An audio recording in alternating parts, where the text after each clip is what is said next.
Hello, Morongo Basin and listeners around the world online at Z107.7 FM.com. Here is the Z107.7 Local news for Friday, July 19th, 2024. A two-car collision in Yucca Valley led to 2 arrests for allegedly being felons in possession of a weapon. At around 6:15 p.m. on Wednesday, a 2-car collision near the intersection of Deer Trail and Navajo Trail was reported by a witness. The Sheriff's Department says that the witness saw 2 people leave one of the vehicles. Sheriff's deputies responded and say that Bradley Mason and Crystal Horath exited the car, at which point Mason opened the trunk and handed Horath a black case. Deputies say that Horath fled the scene with the black case. Horath and Mason were detained by responding deputies who say that they were both convicted felons suspected of being in possession of a firearm. Crystal Horath and Bradley Mason were arrested on suspicion of being prohibited people in possession of a firearm. Horath was booked into the West Valley Detention Center on $30,000 bail. Mason has an active warrant and was arrested, but has not yet been booked and may be receiving medical treatment. A convicted felon with an active warrant was arrested in 29 Palms for suspicion of possessing an assault weapon and ammunition. On Tuesday at 2:30 p.m., County Sheriff's deputies working with the State Parole Fugitive Task Force contacted Dakota Blaze Parra, 25, in the 6400 block of East Court Avenue in 29 Palms. Blaze Parra was being sought on an active warrant for violating parole and has been convicted of numerous violent and weapons-based felonies over the last 7 years. The Sheriff's Department says that Blaze Parra was found to be in possession of an illegal assault rifle, along with multiple rounds of ammunition, which were located in illegal extended assault rifle magazines. Dakota Blaze Parra was arrested on suspicion of being a felon in possession of a firearm and parole violations, and was booked into the West Valley Detention Center, where he is being held without bail. With food and street vending a hot topic in the Morongo Basin, San Bernardino County is working to educate mobile food vendors on how to navigate countywide policies. Here is reporter Adeline J. Wells with more. San Bernardino County is hosting 2 workshops to educate residents about the policies and licensing processes regarding mobile street vending. Put on by the county's Code Enforcement and Environmental Services departments, these meetings will provide attendees with various resources for successful, legal street vending. These include a food vending handbook, a flowchart to determine the appropriate permit for each business, a consultation program, and other tools to support vendors. All resources will be available in both English and Spanish. The legalities of street vending have been a recent topic of discussion for the Yucca Valley Planning Commission. At 3 recent meetings, the commission considered parameters that would allow street vendors and mobile food carts to operate legally within the town. Highways 62 and 247 are under the jurisdiction of the Department of Transportation, which will not issue permits within their right-of-way. However, the town could allow vendors to operate legally on private and designated public property. The county's workshops are on Tuesday, July 23rd, and Wednesday, July 24th, from 5 to 6:30 p.m. The Tuesday workshop will be at the Ayala Park Community Center in Bloomington. The Wednesday workshop will be at Vermont Elementary School in San Bernardino. Both workshops can also be attended virtually. To learn more, visit ehs.sbcounty.gov/street-vendors. The Yucca Valley Planning Commission will address street vending at their next meeting and will be held on Tuesday at 6 p.m. at the Yucca Valley Community Center. Reporting for Z107.7, this is Adeline J. Wells. The Bureau of Land Management, or BLM, is seeking public nominations for positions they say are already vacant. One of those positions directly affects high desert residents. Public Lands reporter Robert Hayden joins us with the info. The California Desert District Advisory Council, or DAC, consists of members who represent stakeholder interests in public land management. That's conservationists, ranchers, industry officials, tribal leaders, state and local government officers, and outdoor enthusiasts.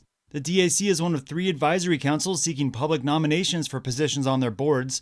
The BLM says that these councils are critical in assisting them in continuing to be a good neighbor in communities served by the Bureau, providing recommendations on issues such as land use planning, fire management, and off-highway vehicle use and recreation. The BLM manages more land than any other federal agency and have advisory councils located across the West. They say that their diverse membership of each council is aimed at achieving the balanced outlook that the BLM needs for its mission, which is to manage public lands for multiple uses. Completed and signed applications, letters of reference, and any other information that addresses the nominee's qualifications must be submitted by August 16th. We'll have more info and a link to the application on our website, Z107.7fm.com. Reporting for Z107.7 News, I'm Robert Hayden.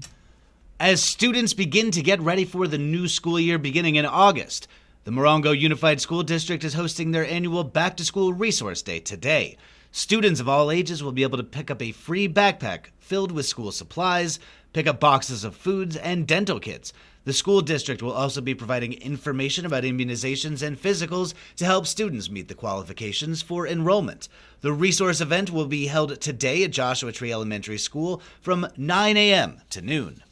Cool off tonight with a dive-in movie night at Lucky Park Pool.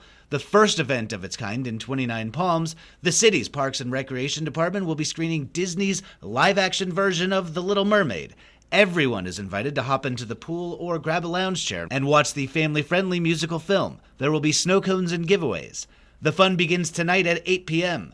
The dive-in movie night is free to attend and open to the public, though guests are encouraged to arrive early to secure a good spot in the pool or on the pool deck. Local artist Justin Pazul will be debuting a solo show at 6 p.m. this Saturday at Goat Mountain Company as part of the third Saturday Yucca Valley Art Walk. The show's title, Omniglob Uncovers Temet Hatop Under the Shadow of Redacted, is mind-bending enough in itself. Reporter Gabriel Hart sat down with Pazul to decode his show, the name, and pry open his art and process. When asked how to properly pronounce the convoluted name of his show, Pazel said the word, loosely pronounced Temahatop, is Russian. The way we must type it, even for the story, isn't completely accurate, since the N should be backwards and pronounced as an E. Pazel told Z107.7 the word translates to Terminator in English, yet not in the Arnold Schwarzenegger sense. It's a word I've always seen. I came across it years ago looking at cosmonaut stuff, because it's the Terminator, the dividing line between day and night on a planet. Like the line that separates the shadow of the sun from, or not the shadow of the sun, but the shadow of the back of the planet from the light side of the planet. That line is the Terminator. Oh. So I saw that word once on a Russian space map, like a moon map or something. Now, to speak of Pazel's actual art, to call it mind-bending or psychedelic barely does justice to these deceptively two-dimensional visuals that not only pop with their vibrant colors, but appear nearly sentient in their joyfully incongruent composition. While Pazel draws from the mundane, people in waiting rooms, sitting around on their phones, he depicts these characters not as normal humans, but as abstract, geometric beings often melding into the environment. I like the juxtaposition of a banal scene with figures and things going on around it that are completely out of place in the scene, but still sort of fit in the world. There's more of accumulations of shapes in dimensions that don't always fit together. It's more of I think it's more of an agglomeration than a melting. Because melting I see as reductive as opposed to a congealing of forms. Oh. When asked what people can expect at his debut show this Saturday at Goat Mountain Company, Pazel suggested the idea of a secret narrative beyond the visual. If I do it right, I'm always trying to create the illusion of narrative where there isn't necessarily one. Repeating subject matter, and I pull a lot of stuff from comic book design, but not necessarily the actual narrative content of the comics. So using the visual signifiers, like panels and speech bubbles and stuff, but in a way that takes them out of the narrative, without me actually having to go through the work of writing the narrative. Reporting for Z107.7, this is Gabriel Hart.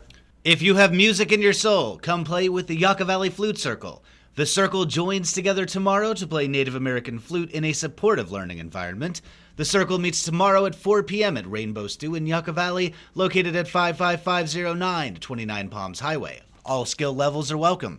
And finally, on Monday, Z107.7 FM celebrated 35 years of uninterrupted service in the Morongo Basin. Founded and owned by 29 Palms residents Cindy and Gary Daigneault, Z107.7 has earned dozens of accolades from the Associated Press and local organizations for its breaking news coverage. Our reporter Hillary Sloan is here to tell you more about our local treasure. Z107.7 Radio celebrated its 35th year on air on July 15th. Cindy and Gary Daigneault founded the station in 1989. Cindy said, "We got the radio license, built the station, and it's been part of our life ever since." Their son, Cody Joseph, grew up in the family business and now serves as program manager and co-host of the morning show. He emphasizes their role as a community lifeline, recalling before social media, local radio was social media.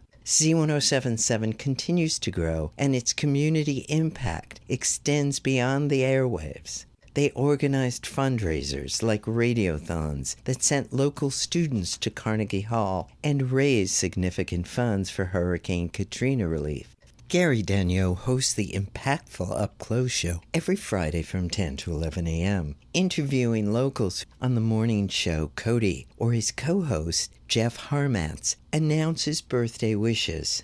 DJ Kim reports lost and found pets during her Cruising Critters segment. Z107.7 is also the only independently owned news source here in the Morongo Basin, with locally reported news being broadcast 7 times a day, 7 days a week. For some photos of the early days of Z107.7, along with a longer version of this story, visit our website at z1077fm.com. For Z107.7, this is reporter Hillary Sloan.